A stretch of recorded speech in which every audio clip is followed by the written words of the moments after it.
Partie 11. Lettre aux Romains chapitre 8, versets 15 à 18. Un souffle de Fils, celui qui fait crier « Abba, Père !» Le souffle lui-même se joint à notre souffle pour témoigner que nous sommes enfants de Dieu, co-héritiers du Christ, si nous souffrons avec lui, afin de participer à son éclat. Et je pense que les souffrances du moment présent ne pèsent pas du même poids que l'éclat qui va se révéler en nous. Pneuma divin et pneuma humain.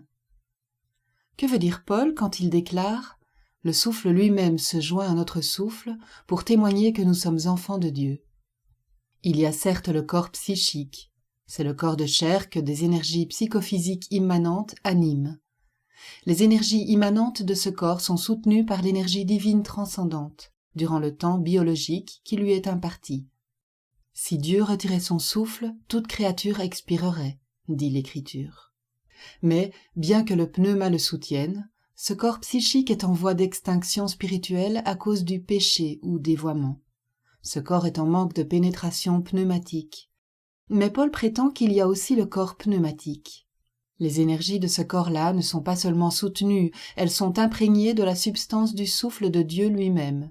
Le corps psychique va mourir, bien qu'il soit soutenu par le souffle-énergie de Dieu pour sa survie et durant le temps biologique qui lui est imparti. Pourtant, il est appelé en Christ à vivre une résurrection, une métamorphose énergétique, afin d'avoir part à la vie éternelle. Quand les énergies de survie du corps psychique décroissent, les énergies du corps pneumatique croissent. Cette opération peut être effective ici et maintenant en notre vie terrestre. Elle nous fait enfants de Dieu et peut même nous conduire à vivre une relation très intime avec le Père, la source, qui nous achemine en son souffle à vivre une participation au rayonnement christique. Quand saint Paul déclare « Le souffle lui-même se joint à notre souffle pour témoigner que nous sommes enfants de Dieu », c'est tout cela qui est convoqué pour notre aujourd'hui. Ce qui est dit là signifie-t-il qu'il y aurait deux souffles en la chair de l'humain, l'un immanent et propre à l'humain, l'autre divin et transcendant? C'est la mort de Jésus sur la croix qui va nous ouvrir une perspective très importante concernant le lien existant entre le souffle de l'homme et le souffle de Dieu. Pour étayer mon propos, je citerai ce moment de l'Écriture en Luc chapitre 23 verset 46 où Jésus prononce cette parole. « Père, je remets mon souffle, pneuma, entre tes mains. » Alors le souffle, pneuma, le déserte. Certains penseront que Jésus remet ici son âme ou sa vie entre les mains du Père, conformément à certaines traductions de ce passage. Or, si cela était le cas, c'est plutôt le mot « psuké » qui aurait été employé.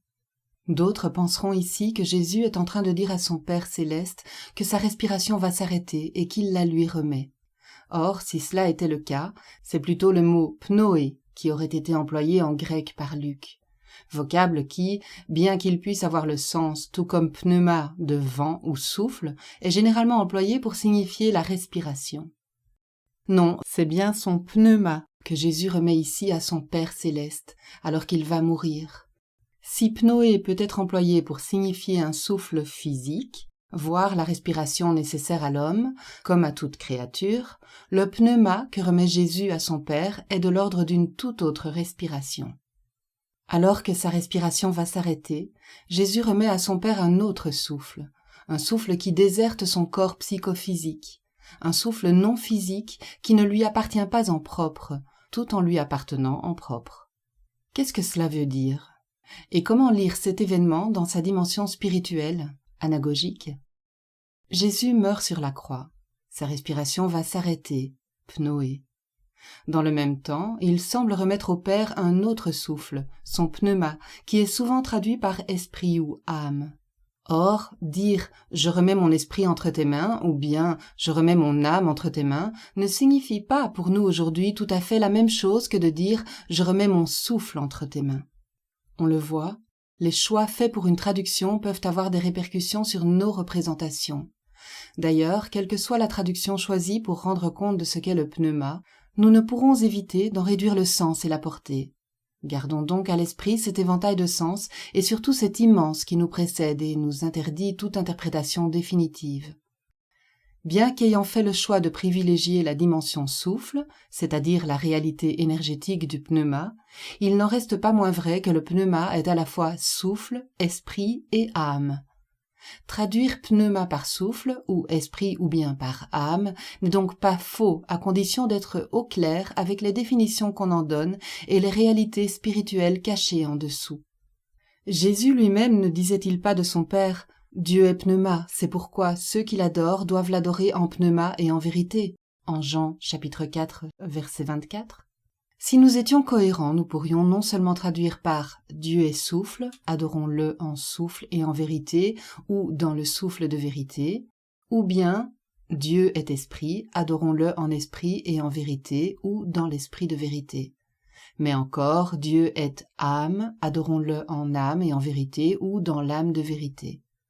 Mais dire que Dieu est souffle, est-ce que cela signifie la même chose que de dire Dieu est esprit ou bien Dieu est âme? Dieu est âme. Cette traduction est-elle choquante? Soyons cohérents. Quand des traducteurs traduisent pneuma par âme dans ce passage ci-dessus cité, alors rien n'empêche de traduire le pneuma divin par âme divine. Si nous traduisons pneuma par souffle, quel souffle remet Jésus entre les mains de Dieu le Père qui lui-même est souffle? Alors que son corps psychophysique meurt, il lui remet son souffle, c'est-à-dire toute l'énergie vitale de son corps. Mais de quel corps s'agit-il? Les pères de l'Église nous disent que Jésus est à la fois pleinement homme et pleinement Dieu. Qu'est-ce que cela signifie sur le plan énergétique, sachant que les pères disent également qu'il y a deux natures en la personne unique de Jésus? Tout simplement que s'il y a en Jésus plénitude du souffle-énergie psychophysique, il y a aussi en lui plénitude du souffle-énergie saint et divin. Or, nous verrons plus en détail plus loin que c'est le même pneuma de Dieu, un même souffle, qui soutient à la fois les énergies des corps psychophysiques des créatures et qui consacre également l'humain pour sa sanctification et sa glorification. Ainsi, au moment de sa mort, en confiant son pneuma à son Père qui est aussi pneuma, Dieu est pneuma, Jésus remet dans un même mouvement à la fois ses énergies terrestres et psychiques selon sa nature humaine et l'énergie souffle sainte qui habite sa divinité. Rappelez-vous comment cette énergie divine, désignée aussi par les vocables souffle, esprit, pneuma, était descendue sur lui sous la forme d'une colombe lors de son baptême en signe de confirmation et pour un témoignage. Celui-ci est mon fils bien-aimé, celui qu'il m'a plu de choisir. Matthieu chapitre 3 verset 16. Ainsi, ces deux énergies sont mêlées en lui, mais sans confusion. De l'énergie souffle animant la part animale et humaine de son corps psychophysique est mêlée, mais sans confusion, à de l'énergie souffle constituant et animant la part de son corps divin. C'est là son pneuma total de fils de Dieu et de fils de l'homme. On s'attendrait à ce que, au moment de la mort de Jésus, le souffle énergie immanent de son corps psychophysique s'éteigne en même temps que le corps biologique de l'homme Jésus, selon sa nature, car selon le livre 1 Corinthiens, chapitre 15, versets 49 à 50, ce qui est corruptible ne peut hériter de ce qui est incorruptible. Ne resterait alors que le souffle énergie divin remis entre les mains de son Père. Lui seul monterait vers lui. Or, ce n'est pas cela qui s'est passé. C'est l'entièreté de son pneuma que Jésus remet à son Père, pneuma humain et pneuma divin, lorsqu'il dit « Père, je remets mon souffle entre tes mains ». En recueillant entre ses mains, dans un même mouvement, la part énergétique humaine de créature et la part d'énergie divine, c'est l'énergie totale de Jésus, faite de pneuma humain et de pneuma divin, que le Père recueille. C'est cette énergie totale que son Père rendra à son Fils Jésus, pleinement homme et pleinement Dieu, lors de sa résurrection. Mais il y aura eu, dans un mouvement de ressurgissement et de transfiguration, passage complet de la part énergétique humaine en la part énergétique divine. Ces deux pneumas, l'un humain et immanent, l'autre divin, seront unis définitivement en Christ, en une seule réalité, pneumatique, glorieuse et sainte, après son ascension. Nous y reviendrons. Dans l'épisode crucial qui nous occupe ici, Jésus sait, alors qu'il meurt, que son pneuma doit retourner à Dieu qui est pneuma. Il remet donc son pneuma terrestre et son pneuma céleste, mêlés mais sans confusion, à son Père. Cet événement s'avérera être l'ouverture d'un passage pour une résurrection qui concernera chacun d'entre nous, les humains. Pour nous, les deux pneumas de Jésus le Christ muteront en pneuma du Christ Sauveur. C'est ainsi que désormais, depuis son relèvement et son ascension, le pneuma du Christ, saint, glorifié et nouveau, œuvre à la résurrection de nos corps humains faits de chair et de sang. Il offre en effet à nos corps de nature charnelle la possibilité de muter en corps pneumatique éternel, pourvu que nous empruntions la même voie qui est passage. À partir de ce ressurgissement énergétique de la personne de Jésus, que va signifier pour nous, qui sommes seulement de simples humains, mourir et ressusciter ici et maintenant afin de devenir cohéritiers du Christ? Réponse du témoin singulier. Il nous faut mourir à un mode d'être ancien, en remettant à Dieu le Père notre propre souffle-énergie animant notre corps psychophysique, afin qu'il puisse le convertir progressivement en souffle-énergie sanctifié. C'est en cette dépossession que le souffle de Dieu peut s'unir au souffle d'un Fils de l'homme pour lui redonner vie vivante. C'est ainsi que le pneuma de Dieu, qui soutenait les énergies immanentes, terrestres et corruptibles d'un corps physique, donne naissance à un autre corps, céleste et incorruptible. Remettre à Dieu son propre pneuma d'humain, c'est le confier à Dieu pour qu'il le métamorphose. Sans cette énergie divine opérant en nous pour une résurrection ici et maintenant, le corps ne peut pas accéder à une existence réelle et éternelle. C'est pourquoi chaque corps, chaque esprit, chaque souffle, chaque cœur, chaque vie terrestre, âme, doit connaître, pour devenir réellement enfant, fille et fils de Dieu, une conversion essentielle de ces énergies psychophysiques, afin que l'énergie sainte en personne les conforme au corps pneumatique et saint du Christ glorifié. Ainsi, la vie terrestre sera métamorphosée en vie pneumatique. L'esprit mental mutera en esprit pneumatique, le cœur endurci deviendra un cœur pneumatique, et le souffle psychique, souffle pneumatique. Nous appellerons désormais corps pneumatique tout corps habité, travaillé, en cours de transformation, de sanctification et de glorification, par un plus de pneuma divin. Ce plus de pneuma est traditionnellement appelé Esprit Saint, pneuma agion. Rappelons-nous ces icônes où nous pouvons voir la face des saints ruisseler d'énergie-lumière. Mais il n'y a pas que le pneuma saint qui œuvre en ces corps. Il y a aussi le logos, la lumière qui travaille les formes et les structures des créatures. Nous y reviendrons. Notre corps de chair est donc convoqué afin d'expérimenter une mort progressive de ces énergies anciennes, alors que dans le même mouvement, une énergie sainte le régénère en corps pneumatique d'enfant de Dieu. Un enfant de Dieu, éternellement engendré par le Père Source, fécondé par le pneuma qui procède de lui et recréé par le Logos nouveau, ressuscité. C'est en cette dépossession, quand les énergies du corps psychophysique décroissent, que le corps pneumatique peut croître en énergie divine. C'est ici la création nouvelle. C'est ainsi que Dieu est présent et agissant dans le corps pneumatique de l'homme spirituel. C'est à cette possible translation, soumise à notre agrément, que saint Paul pense quand il dit « Semé corps psychique, on est relevé corps pneumatique. S'il y a un corps psychique, il y a aussi un corps pneumatique. » Un humain meurt, le Père attire en son sein la plénitude énergétique de ce fils ou fille de l'homme, de son humanité, de sa conscience et de son amour. Ce sont ces énergies-là qui ont été transfigurées dans la résurrection de Jésus-Christ. Elles le seront en tout humain, comme aussi dans le ressurgissement de tous les corps du monde. En effet, si le pneuma est le souffle de Dieu qui produit la création et les créatures, s'il est l'énergie divine incréée qui soutient les énergies créées et immanentes de toutes les créatures, s'il est l'esprit qui accompagne le déploiement de la psyché dans l'espace-temps, il y a plus immense encore. Plus immense encore est le pneuma de consécration en Christ et au Christ. Il se révélera être à l'œuvre pour qu'advienne le royaume, et avec lui la véritable vie vivante en l'homme et dans tout l'univers. Il est la puissance qui garde d'avance l'identité filiale pour la répandre sur tout l'univers et dans la multitude. Il œuvre en son royaume pour une remontée de la création à la source sainte. Lire la première lettre aux Corinthiens, chapitre 15, versets 20 à 28, et la lettre aux Éphésiens, chapitre 5 à 11. Que va donc désormais signifier pour les disciples du Christ la mort et la résurrection de Jésus le Christ, sinon cette énergie inouïe qui nous est offerte désormais et qui est victorieuse de la mort, du péché, de la violence irréductible, du meurtre et du mensonge? Que signifie pour nous remettre notre souffle-énergie à Dieu qui est souffle, sinon le remettre à la source dans la perspective d'un relèvement pneumatique? Semer corps psychique, relever corps pneumatique. Cela signifie pour nous une conversion-transformation énergétique.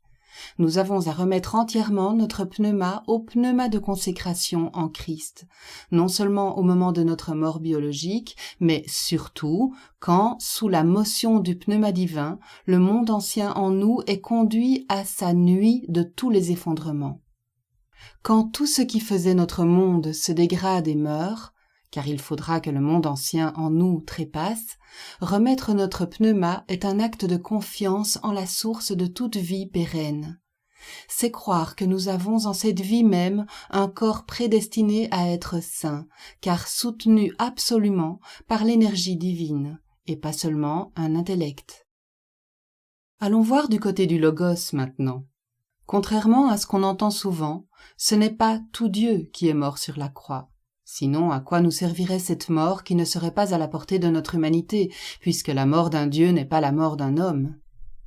Quand Jésus meurt sur la croix, c'est d'abord un homme qui meurt, mais un homme dans la chair duquel le Logos s'était incarné.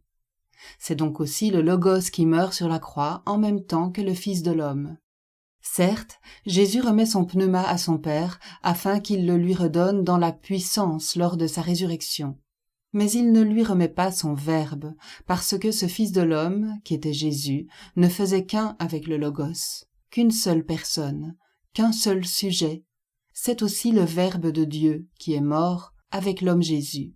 Mais Dieu le Père, la source de toute vie, a pu vaincre la mort jusque dans la mort fidèle du Verbe incarné devenu semblable au corps de chair des hommes. Mais il a redonné vie non pas à un corps psychique, mais à un corps pneumatique, le corps glorieux du Logos, en lui redonnant du souffle, de l'énergie du pneuma glorieux pour que nous en vivions éternellement. Voir Lettre aux Philippiens, chapitre 2, versets 5 à 11, et Matthieu, chapitre 27, verset 46. Si, durant son ministère, la nature du Logos divin et la nature humaine étaient réellement unies en la personne de Jésus-Christ, sans confusion, ni séparation, ni division, ni mélange, dans une sorte de copénétration inaccessible à notre mental, n'oublions pas l'abaissement, la kénose.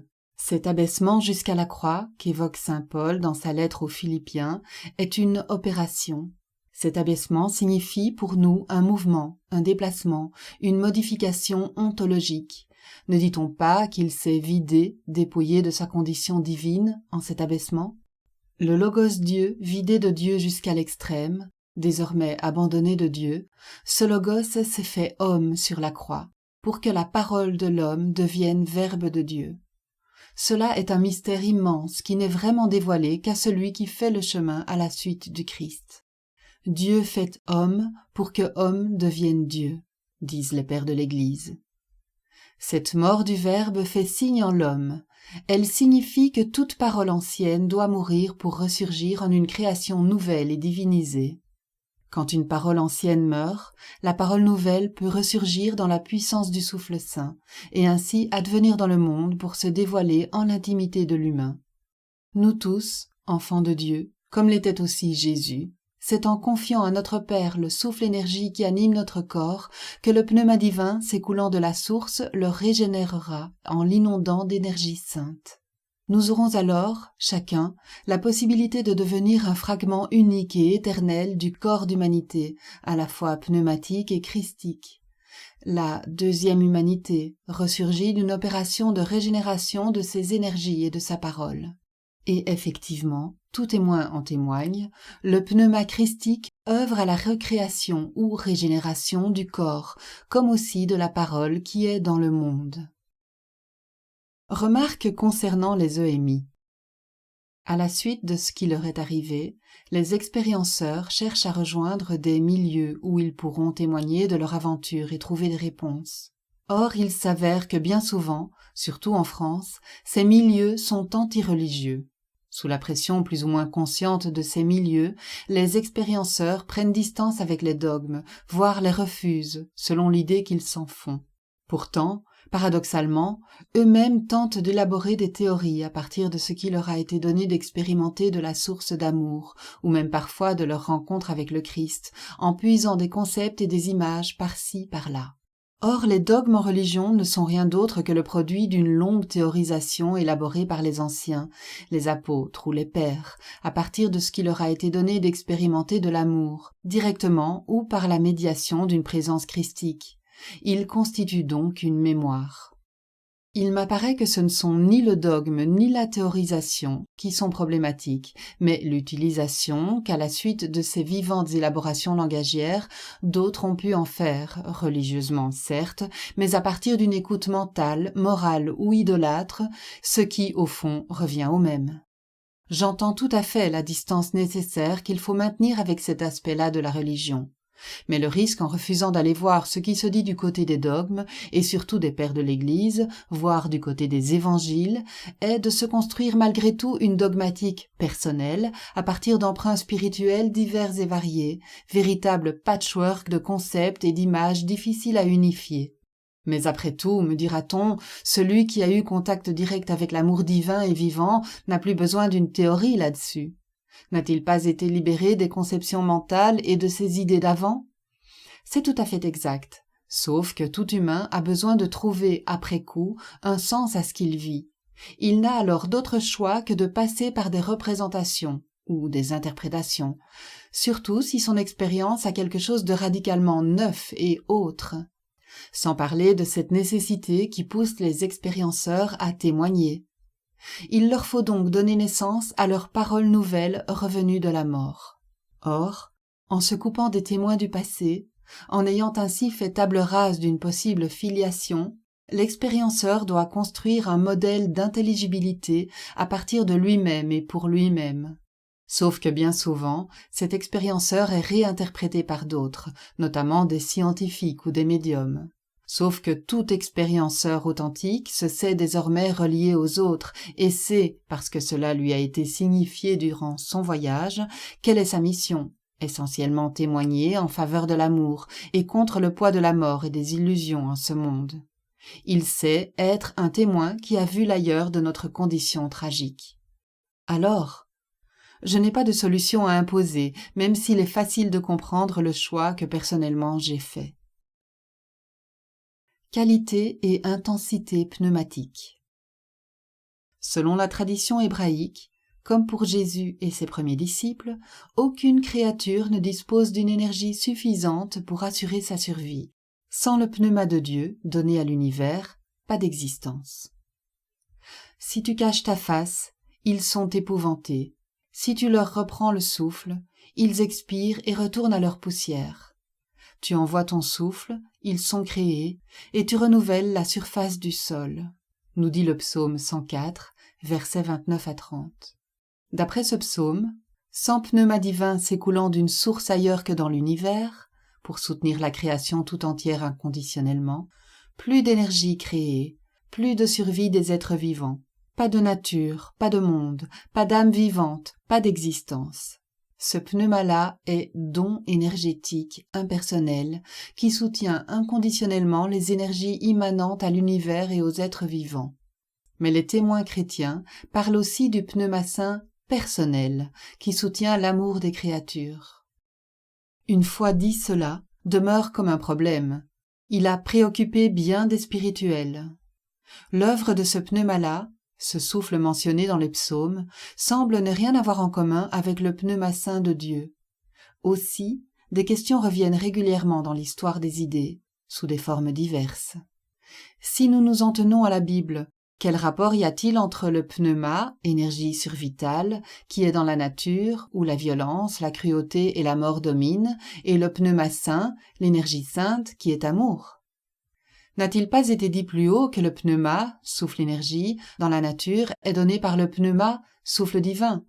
Pourtant, n'y a-t-il pas une incompatibilité de nature, voire éthique, entre le pneuma de Dieu qui soutient la survie naturelle de chaque humain et le pneuma saint qui soutient l'amour fraternel?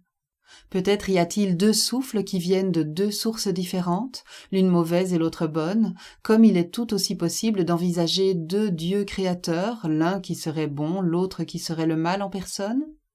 Ou bien ne faudrait-il pas considérer qu'au fond, Dieu est indifférent à l'évolution de ses créatures? N'entendons-nous pas souvent « s'il y avait un Dieu bon, il n'y aurait pas tant de misère dans le monde » ? À moins bien sûr que le Créateur ne soit un Dieu pervers. Ou ne faudrait-il pas tout simplement renvoyer la question de Dieu à l'imaginaire désuet des arrière-mondes? Pourtant, les témoins christiques affirment que c'est le même pneuma qui est à l'œuvre. Alors comment penser la question? Se pourrait-il que le même pneuma inconditionné assure à la fois l'existence de l'univers et des créatures inconditionnellement, et qu'en ce qui concerne les humains, il opère également sur un autre plan d'existence mais sous condition, afin que l'humanité de l'homme reçoive de Dieu, si possible, un supplément de vie vivante et sainte? Nous essaierons de trouver des réponses dans les textes et dans l'expérience intime des témoins. Mais voyons tout d'abord ce que nous révèle la Bible sur le pneuma, ou plutôt sur la conception qu'en avaient certains de ses auteurs et prophètes, qui pourraient apporter de l'eau à notre moulin. D'après le psaume cité ci-dessus, et conforme à l'anthropologie biblique, nous avons vu que le pneuma est d'abord le souffle énergie divin, hors création et donc incréé, donné inconditionnellement d'ailleurs à toute la création pour sa conservation. La création est entièrement dépendante de cette énergie incréée, non physique et impersonnelle le plus souvent. Sans ce souffle divin, tout meurt ou sombre dans le néant. La création est ainsi reliée par le pneuma à la source de toute existence, elle en est le reflet, et ce lien est d'abord de nature énergétique. Mais il n'est pas encore, à proprement parler, relation personnelle. Or, tout l'Évangile, ainsi que les textes de la Torah, nous montrent un pneuma de Dieu qui peut entrer en relation personnelle avec l'homme. Il nous faut donc, sans plus attendre, donner au lecteur un aperçu rapide de la façon dont ce plus de pneuma est supposé procéder au moyen d'exemples bibliques. Les témoignages bibliques nous présentent par exemple le souffle de Dieu comme ayant pouvoir d'intensifier chez un tel l'énergie physique et mentale. Chez Samson, par exemple, dont presque tout le monde a entendu parler, cette intensification énergétique a pour effet d'augmenter la puissance de sa volonté et sa force musculaire. Chez un autre, le pneuma semble pouvoir soutenir et renforcer les énergies psychophysiques mises en œuvre dans les efforts intellectuels. D'ailleurs, aujourd'hui encore, les artistes et les poètes et les grands génies scientifiques n'en appellent-ils pas à l'inspiration, du latin spiritus? Le pneuma semble pouvoir également agir ponctuellement sur n'importe quel humain, qu'il soit roi ou pauvre, juif ou étranger, homme ou prostitué, afin de produire un fruit conforme à sa volonté. Dans tous les cas, la tradition parle de dons ou de grâces créées. Il peut aussi inspirer un humain déjà en relation avec lui pour en faire un prophète, comme ce fut le cas pour les prophètes d'Israël. L'inspiration relève alors d'une grâce supérieure. Chez certains de ces inspirés, elle semble marquée par une intuition de l'histoire orientée vers un avènement messianique ou par une identité en devenir. Quant aux évangiles et lettres des apôtres, ils témoignent qu'il y a bien des prophètes chrétiens inspirés par le pneuma. Mais pour quelle fonction? Quel genre de prophétie? Le témoin singulier rend ce témoignage. S'il existe une différence entre inspiré occasionnel et prophète d'Israël, il existe aussi une différence entre inspiré de l'Ancienne Alliance et inspiré de la Nouvelle Alliance, entre les prophètes d'Israël annonçant le Messie à venir et les prophètes chrétiens du Christ ressuscité. Non seulement une différence de présence, mais dans le même mouvement une différence d'intensité et de qualité de pénétration. Les effets de la mutation des énergies. Le souffle se joint à notre souffle pour témoigner que nous sommes enfants de Dieu.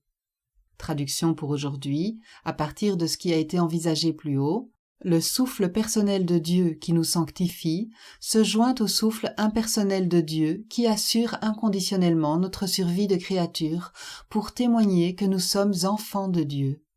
D'après ces propos, il y aurait donc, en tout témoin du Christ, deux pneumas, ou souffle ou énergie divine, enfin unis pour attester de la réalité des enfants de Dieu. Le souffle saint, ou énergie sainte, serait donc un plus de pneuma divin qui révélerait à l'homme sa sainteté en dévoilant son origine sainte. C'est à partir de ce qu'expérimente le témoin singulier de l'opération du pneuma saint dans son propre corps de chair qu'il peut rendre compte des dévoilements nouveaux qui lui sont octroyés. C'est à partir des mutations ressenties ou constatées en son propre corps qu'il prend conscience d'un souffle dans son souffle autrement, d'un corps dans son corps autrement. Ainsi lui est dévoilé le corps pneumatique alimenté par le pneuma d'amour. Et comme le corps est la condition du moi, si son corps se transforme sous l'action du plus de pneuma de Dieu, son moi se transforme également. Cela aussi, il le constate. Selon le modèle d'intelligibilité que je propose, il est possible d'avancer que sans corps de chair, impossible pour le moi de vivre une spiritualisation de son souffle et de sa vie.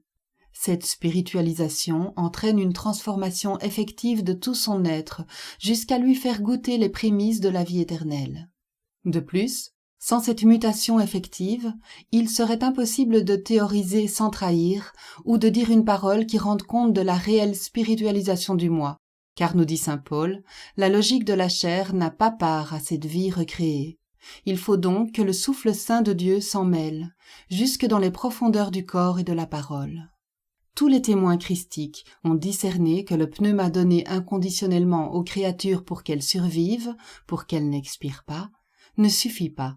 Sans cet apport divin d'un plus de pneuma saint, ce sont les instincts naturels et autres pulsions de survie, ainsi que les conditionnements culturels de survie claniques, qui continueront de dominer l'existence humaine. De plus, sans cette expérimentation corporelle de la présence effective de l'énergie vivante et sainte donnée d'ailleurs, la parole évangélique ne sera entendue et comprise qu'à partir des valeurs mondaines. Ce sont le mental et ses productions langagières hors dévoilement qui domineront, la plupart du temps, les spéculations spirituelles. Elles demeureront captives de la pensée de la chair. Voilà pourquoi Jésus disait « Vous avez des oreilles, mais vous n'entendez pas » à des personnes qui pourtant scrutaient sans cesse les Écritures. Malheureusement, ces êtres qui n'entendent pas prendront ce qu'ils croient entendre pour l'inouï de la source. Aussi, assurés de leurs paroles et témoignages, défendront-ils ces valeurs au nom de Dieu. Mais leur lutte sera menée selon la logique de la chair, puisqu'ils n'entendent pas la parole dans le souffle saint. Ainsi, ces êtres illusoirement réveillés, mais assurés de leur éveil, combattront ceux qui entendent réellement. Leurs œuvres charnelles seront le signe qu'ils n'ont pas encore eu part au dévoilement. Le témoin singulier n'a aucun moyen de savoir si d'autres voies spirituelles mènent à l'éveil authentique, mais il sait que le logos et le pneuma œuvrent partout dans l'univers, partout où il y a de l'énergie et de l'information créée, en tout être humain également. Comme il ne sait même pas s'il est éveillé lui-même, il ne prétend pas juger d'autres voies, ni d'autres traditions, mais en tant que témoin singulier, il doit témoigner. Et, pour la part de mission qui lui est impartie, faire entendre pourquoi les réalités psychologiques ne doivent pas être confondues avec ce qui relève spécifiquement du spirituel, même si c'est mêlé. Depuis sa voie christique propre, et pour ceux qui cherchent en cette voie, il peut rendre témoignage. Aucun disciple n'est capable de voir et d'entendre par lui-même ce qu'il en est du Christ et de son royaume. C'est le Christ ressuscité lui-même qui vient à demeure dans le disciple et se fait voir et entendre dans le souffle. Ainsi donne-t-il vie à la parole, qui devient pour ce disciple le principe dévoilant progressivement la réalité cachée derrière toute chose. C'est sa foi en ce principe qui fera de ce disciple un témoin. Nous trouvons un exemple de mutation des perceptions et valeurs spirituelles chez saint Jean de la Croix. L'ayant expérimenté en sa chair et son existence, il a pu décrire très précisément les étapes de transformation de ses sens et perceptions dans la nuit des sens. et la métamorphose de ses fondements spirituels dans La Nuit de l'Esprit. Certains se sont focalisés sur son langage ou ses références culturelles, voire spirituelles, qu'ils jugeaient un peu trop néoplatoniciennes. Quelle erreur! Ils n'ont pas su accéder à cette parole de vie en deçà par-delà son langage. Ils n'ont pas su entendre que Saint Jean de la Croix n'était pas là où il le mettait, car ailleurs était le point d'appui pérenne de son témoignage, qu'il ne fallait pas confondre avec ces outils langagiers empruntés à la culture du moment, fût-elle spirituelle. Sa parole était née d'un ailleurs, inaccessible à la culture humaine. Dès lors, il est facile de comprendre comment le témoignage d'un spirituel peut redoubler le malentendu, car il est impossible d'accéder à son sens spirituel si dans le même temps on ne laisse pas le pneuma du Fils agir en soi. Notons donc que les langages utilisés par les témoins christiques ne sont que des moyens imparfaits pour rendre compte de la parole qui les imprègne, car cette parole est en elle-même souffle et onction sans intermédiaire. Ils sont composés à partir d'emprunts occasionnels et imposés par un contexte culturel déjà là. Ils sont les seuls outils disponibles d'une époque permettant de rendre compte d'une autre origine éternelle. Ces témoignages auront besoin d'être réinterprétés ou réactualisés dans les siècles, encore et encore, par d'autres vécus spirituels authentiques, car ce dont tous témoignent est d'une autre nature que la lettre de la parole ancienne. Toutes les traditions religieuses sont, il me semble, concernées par ce que j'avance ici. Prétendre fixer le témoignage d'un témoin singulier, comme prétendre aussi figer un dogme, revient à faire taire la parole en mouvement se dévoilant dans le cours des siècles. Avant d'attaquer la suite, qui est un gros morceau, il nous faut faire un petit résumé. Nous avons vu que dans la conception hébraïque antique, à laquelle saint Paul et les apôtres sont restés fidèles, l'âme n'est ni autonome ni immortelle par nature, mais qu'elle a plutôt rapport à la vie terrestre et unique d'une personne, tout comme le sang d'ailleurs. Saint Paul ne pense pas « j'ai une âme », comme nombre de Grecs ou de ses coreligionnaires influencés par la culture grecque dominante, mais « je suis une âme ». Âme a presque le sens de « je » dans ce cas. L'âme, en tant que « je » natif, n'a donc rien de permanent. Si la vie terrestre dans une chair singulière est mortelle, le « je » natif, conditionné, l'est aussi. Cela, nous le savons tous. La mort fait partie de notre condition humaine. Bien que le corps psychophysique, que saint Paul appelle le corps psychique, et ses énergies soient soutenues inconditionnellement par le souffle de Dieu, cette énergie divine n'est pas suffisante pour que ce corps psychique accède à une vie pérenne. Paul considère même que toute cette énergie est dévoyée à l'origine. L'homme et son corps doivent recevoir l'aide d'un plus d'énergie personnelle, le pneuma saint de Dieu. En ce qui concerne le corps pneumatique, saint Paul semble donc nous dire qu'une énergie vitale supérieure, sainte et pérenne, doit imprégner le corps psychique pour le métamorphoser. L'action d'un plus de pneuma divin fait ainsi passer le souffle de l'homme dans le souffle saint de Dieu, le corps psychique dans le corps pneumatique, la vie mortelle dans la vie, Zoé, éternelle. À partir de cette clarification nécessaire, nous comprenons mieux ce que saint Paul voulait signifier lorsqu'il disait « La chair et le sang ne peuvent hériter du royaume de Dieu, ni ce qui est corruptible hériter de ce qui est incorruptible. » Voir Première lettre aux Corinthiens, chapitre 15, verset 50. De même, quand Jésus déclarait avec force « C'est le pneuma qui donne la vie, la chair ne sert de rien ». Voir Jean, chapitre 6, verset 63.